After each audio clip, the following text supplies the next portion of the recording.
The word thinketh, sahar, split open, means we expose a man for what he is when we begin to see how he thinks.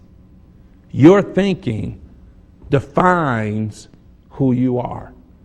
So if you didn't think that your thoughts were important or relative, think again. As you think, so you are. Your thoughts reveal your true identity. Man, I know this is dangerous. This is dangerous because Jesus said, you know what? You guys are focusing on these external manifestations of sin, or these external manifestations of walking against God's will, God's desire for your life. So you say that if a man commits adultery, he has sinned. The actual act of adultery is a sin. But now watch what Jesus says. No, let's roll that back a couple of steps.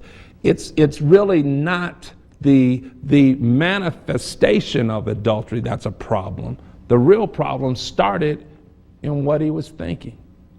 If he even looks upon a woman and thinks about it, there the sin, the incorrect behavior has begun in our thinking. So what's the teaching point here? I can't clean up my actions on the outside. What I really need to do is to change what's in here, what's in my heart. Once we split open the heart, we begin to see the true man. It's what defines us. So Proverbs says, as a man thinketh, when we split open his thoughts, we discover the true man, what he really is.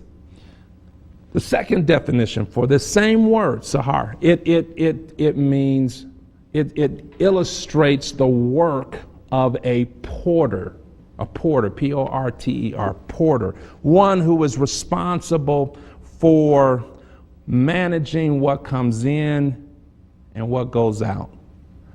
So you have a porter is like an usher that's at the church door, overseeing who comes in and who goes out. That's the work of the porter.